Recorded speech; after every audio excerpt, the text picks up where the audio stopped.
am reacting to your Monday Night Raw Hot Takes. Hot Takes is a weekly video series where I give you all a platform to be able to voice your thoughts, whether those are good thoughts, bad thoughts, or everything in between about the world of professional wrestling. So if you'd like to be featured in the next episode of Hot Takes, make sure that you're following me over on X, because I ask for your hot takes there after every episode of Raw, SmackDown, and every single WWE Premium Live event. And if you are looking for my 30-minute review of this particular episode of Monday Night Raw, it's already up and available over on patreon.com/SantiZap with footage so that you can see exactly frame by frame what it is that I'm talking about. So go check it out. Link in the description, link in the pinned comment. And as always, don't forget to subscribe to this channel, ring the bell for notifications. If you're a wrestling fan, I am incredibly confident that you are going to fall in love with this YouTube channel because we always upload daily wrestling content. All right, that's enough. Let's see what you guys sent in. Seeing this broke my heart. Now that Cena is retired, it's starting to hit that there's very few guys left from the Ruthless Aggression era that are still active in the WWE. We don't know how much longer we have with Punk, Ray, Truth, and Randy, but we better cherish every second. Well, that's a very dark, sad, and depressing and also truthful way to start this episode of Hot Takes, because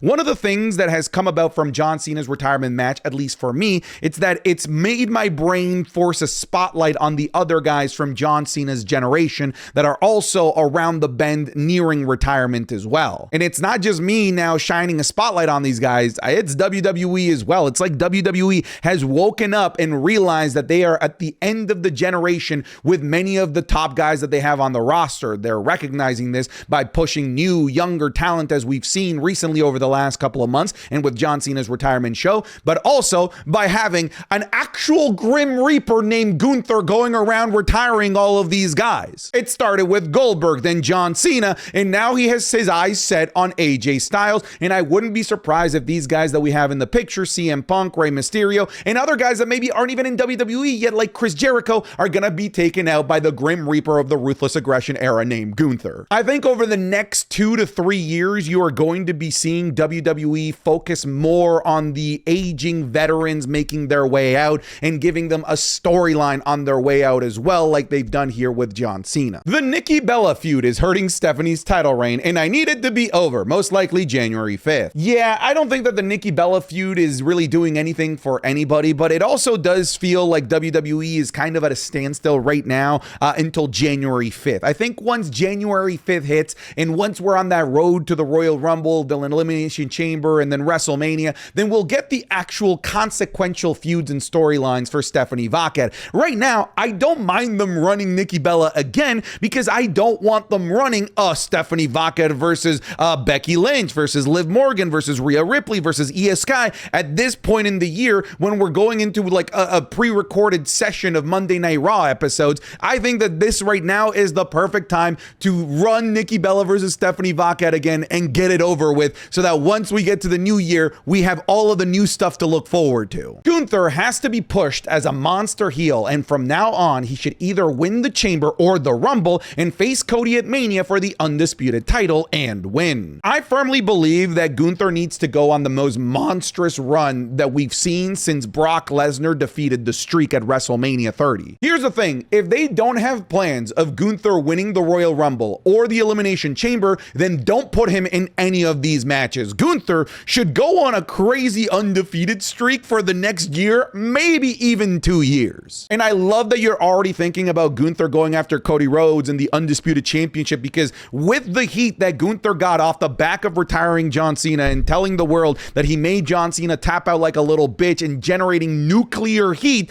I do believe that he's kind of bypassed the lower rung that is the World Heavyweight Championship and is now looking dead ahead at Cody Rhodes. Will that be WrestleMania 42? I don't know. That seems like it could be a little bit early. Could they do it? Sure, but I almost would rather WWE continue to just feed this monster that is Gunther maybe up until WrestleMania 43, and that's when we run Cody Rhodes versus Gunther for the Undisputed Championship. That could work. But the thing that needs to happen for any of this stuff to really materialize is Gunther needs to be the biggest monster since Brock Lesnar defeated the Streak. It has to happen. I'm so happy it's Theory. It's the obvious choice, but the right choice. He is finally going to get the push in a Triple H era. Yeah, this is a very obvious reveal. It is the correct reveal, and I'm glad that they didn't overthink this. People have been wanting Theory to get an opportunity in this Triple H era. People have been wanting Theory to collaborate and or join with the Vision and its storyline, and we're here. I will say, this feels kind of like Theory's last last opportunity to make something work. Because even though he's finally getting a push in the Triple H era, this isn't the first attempt at pushing Austin Theory. This is a guy that got to have a match at WrestleMania with John Cena and win. This is a guy that was a former Money in the Bank winner. He feuded with the likes of former world champions like Bobby Lashley and Seth Rollins, and none of that really materialized into this big Austin's Theory superstardom that when guys get that kind of push and material, they typically tend to achieve. And even though this is his first opportunity to really get a main event rub under the Triple H era, it also feels like it's his last and only opportunity to make it work because of the litany of opportunities that he got before that really didn't work. I think this officially confirms that Gunther is the new legend killer. He will most likely retire AJ at WrestleMania, Brock at SummerSlam, and Jericho soon after, building up to a match with the original legend killer, Randy Orton. I mean, this would certainly be a hell of a way to feed the monster that is Gunther. If you were to retire all of your favorites of the Ruthless Aggression era, then that is a way to absolutely cement him as the de facto top bad guy in all of professional wrestling. Which then, by the way, gives us a hero in some tale at some point that will eventually conquer this monster, whether it's at WrestleMania 43, 44, 45, whatever it might be. But in order to make the tale of that hero that eventually conquers Gunther matter, you need to build the mountain that is Gunther, and all of these things that you listed are certainly great ways to feed this monster. I don't know about Brock Lesnar, Jericho, or Randy Orton, but it does seem like the next path ahead is AJ Styles, and it makes a tremendous amount of sense, and it probably will be at WrestleMania 42. Like I said, if you have no plans yet to have Gunther go after either world championship at WrestleMania, then don't put him in the Rumble, don't put him in the Elimination Chamber. If your plan is to have him feud with AJ Styles, then just start the feud and build it and make it as hot as possible over the next couple of months and blow it off at WrestleMania. Don't waste any matches for Gunther where he just simply doesn't win. Triple H, this Raw will kick off a new era. The actual Raw, same formula, same garbage, different Monday. I mean, at this point, it's just your own fault if you think that Triple H's marketing speak is going to actually materialize into anything of importance. Again, I've said this before. What's the alternative? Triple H goes on social media and says, today's episode of Monday Night Raw will be mildly okay. No, he's going to tell you it's the greatest thing since sliced bread so that you tune in and so that WWE makes money. So don't get mad and complain when his marketing speak doesn't meet the expectations that you set for yourself. This guy is the booker. This guy is the promoter. This guy is supposed to bamboozle you into watching even the most mundane, boring episodes of Monday Night Raw because it's his job. That's not me defending Triple H. That's just me defending logic and marketing that has been around since basically the dawn of humanity. The opening segment tonight with Gunther was truly incredible. We finally have a true heel back in WWE. Oh, that's such a great point. We have heels in the WWE. We have good heels in the WWE, but it seems like for the most part, all of the top heels are loved in some capacity, usually because they're cool and you want to see them succeed. But a Gunther, that is a guy I do not want to see succeed. That is a guy I want to see lose. That is a guy I want to see toppled and conquered. And that is a guy that WWE can rely on to make any babyface feel like the most sympathetic guy on the planet. And that is an incredibly valuable trait to get out of a heel like a Gunther, because we just don't have a guy like a Gunther, and we haven't had a guy like a Gunther in a very long time. Funny enough, the closest thing to a proper like end-to-end heel is Logan Paul, but Logan Paul offers a different type of heat for fans, which is the fans don't like this guy and they want to see him go away, but he continues to stick around and win. Meanwhile, Gunther, you hate him because he did the thing that made your night and made your life bad, which is, of course, to take hustle, loyalty, respect, shit on it, and remind you that John Cena's a little bitch like he did. Those are awful, terrible things, and you want to see this guy that's done and said all of these awful, terrible things lose. And it doesn't matter how cool he is and how badass he is in the ring. I want to see this guy lose. And just simply wanting to see a guy lose that is this hot, that is this good as a professional wrestler is an invaluable asset for the WWE right now. I'm so happy that WWE not only, hit it, but they hit it out of the freaking park. They hit it out of the freaking stratosphere, out of the galaxy with the follow-up of Gunther after making John Cena tap out. I was so nervous that they were not going to do a good job of following it up, but step one was a tremendous success. But there are more than just one step in order to make Gunther into this monstrous evil bastard that you want to root against. Honestly, that Maxine Dupri match was an underrated match to me. I really like seeing Maxine as a champion, and I also like how much her wrestling has improved, and when she maxes up, it reminds me of Hogan hulking up. I can't wait to see more of her as champion. Yeah, I was very impressed with the match in general, and I was also impressed with the very clear and obvious improvement that Maxine Dupri has been making in her actual in-ring aspect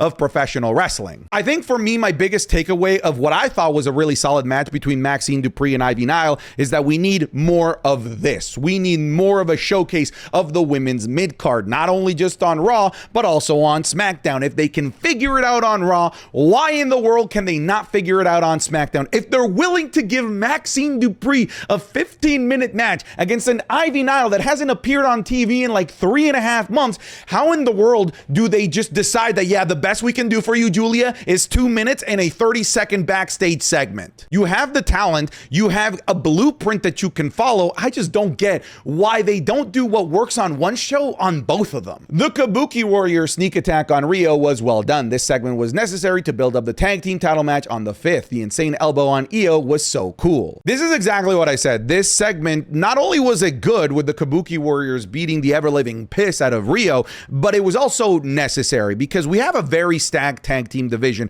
with some borderline like Hall of Fame worthy teams in terms of the talent that's in there. The weakest team in this division, if you can believe it in terms of how they've been booked, are the actual champions themselves. These women cannot buy a win for their life. So if you're gonna have Kairi and Asuka as individuals or as a team constantly lose, then you need to get them their heat in some way, shape, or form back, and I thought that this was a great way to do it. Now, next week, we have a match between Rhea Ripley and Asuka. I would wish that somehow Asuka could win that match in order to help continue to build the champions, but it's Rhea Ripley and she's probably just gonna win. It feels like WWE has realized that they can't keep relying on older guys as main eventers forever. Now, the focus is clearly on building the future, and 2026 might be the year where everything clicks. Melo, Ilya, Braun, Bronson, Logan, Oba, Javon, and now Theory. Big things ahead. You guys know that I'm not one of those guys that will complain about how old the WWE is. In fact, I actually kind of celebrate it because it means that our stars get to be stars for longer because the product is healthier and these guys aren't getting addicted to all kinds of pills so early on in their career and having awful, terrible career-ending injuries all the time. So I celebrate when we have a 40-something-year-old still kicking it in the WWE or a 50-something-year-old still in the WWE working at the level of like a Rey Mysterio. But we need to find a good symbiotic relationship between the aging veterans that are still working at a high caliber main event level and the young up and comers that are ready for that main event caliber work in their late 20s and their early 30s. We need to find a way to balance both. We can't just say, well, now the age of our average top star is older, so now the prime of our younger stars has to be pushed aside. And who knows, maybe it isn't a balancing act of making both work. Maybe it is an entire revolution where all of these guys just basically overnight take over and push the older generation aside, and the older generation of stars start becoming more part-timers like a Randy Orton, for example. But these are the guys that are going to be the pillars of your company. These are the guys that you need to have ready at any given moment to be main eventing shows, to be main eventing WrestleMania. You can't just fully rely on the big shows being constantly booked for all of the aging talent that you have. And yeah, at first glance, when I see what they're doing going into 2026 with how 2025 ended, with the great success of the NXT talent on the John Cena retirement show, with the great reception that the NXT talent got on the Friday Night SmackDown before that show, to me, it's very clear that WWE is now keen and now not necessarily fully laser focused, but is now paying attention to their younger generation and giving them more things of consequence to actually work on. I hate to complain like all the other wrestling fans, but they honestly should have revealed Theory as the mystery guy at Survivor Series or the Raw after. I love Theory, but he's not a big enough name to have that much anticipation for his reveal. You know what? I actually agree with this. I think that they should have just revealed it at Survivor Series like I've been saying since the whole mask thing initially went on. It should have either happened at Survivor Series or, like you're saying, on the episode of Monday Night Raw immediately after, because I never thought that this was going to have enough legs or have a satisfying enough reveal to go all the way through to the start of the year, or like some people were suggesting the Royal Rumble. Unless this was literally Seth Rollins or maybe Chris Jericho, it was always going to be something that should have just been revealed the moment that it happened. Especially if it was just going to be a guy like Theory, which there's no shame or disrespect to it being Theory. It's a logical decision, but it's not a decision that should have required 4 episodes of Monday Night Raw to make. In fact, I feel like this masked hooded figure thing lost so much steam in just a couple of weeks after Survivor Series that it actually actively hurt the reveal of it being Austin Theory. Raquel looked like an absolute beast tonight. I was really hoping that she'd take the title off of Steph because she had an incredible year and seriously earned a singles title run, but this breakup is really gonna hurt. I think there's a possibility that Raquel Rodriguez might end up becoming a world champion sometime soon. We have what I think is gonna end up becoming a triple threat match between her, Nikki Bella, and champion Stephanie Vaked. What's to say that it's a triple threat and Raquel Rodriguez pins Nikki Bella, still protecting Stephanie Vaked, opening her up to get a rematch or to go do other stuff within the women's division. But giving the title to Raquel Rodriguez is not the worst idea, because then it opens up our storyline of dissension within the Judgment Day. Like, how can Liv Morgan be the leader of the Judgment Day if there's a literal world champion within the group? And usually it's the world champion that calls the shots. There's some really good stuff in terms of storylines that could be told if Raquel were to be given the world championship that I wouldn't mind for them to explore. It's just a shame that for them to be able to explore it, it has to be at the expense of one of my favorite wrestlers right now on the main roster in Stephanie. I was thrilled with the Gunther opener to the show. With John tapping, the ultimate travesty would have been to not capitalize on the heat it generated. Gunther had an aura tonight I feel like he didn't have before. Glad that they are at least making the most out of the tap out. That segment, I'm going to tell you right now, was utterly brilliant. The way that Gunther maneuvered through the boos, the way that Gunther encouraged even more boos, the way that Gunther took the knife, twisted it, and rubbed salt on the wound was utterly fantastic. And I love that it just kept going and going and going, even so much as taking us backstage to show us how much disdain the WWE locker room has for Gunther, and topping it off with Gunther trolling AJ Styles with the "you can't see me" before he drives off in a car that seemed very unsafe. Gunther, it didn't look like you cleaned the snow off very well. It would have been a tragedy, diabolical, if WWE didn't immediately follow up and give Gunther the opportunity, the runway to take this heat and turn it into nuclear heat. And he absolutely did. This was far and away the best thing on Monday Night Raw, completely trouncing the reveal of Austin Theory as the masked man. One of my concerns was that WWE was not going to be able to do a good follow-up on Gunther after making John Cena tap out. And I mean, can you really blame me for having those concerns? WWE sometimes it doesn't do a great job at following up on things that they absolutely need to be following up on. But this right here,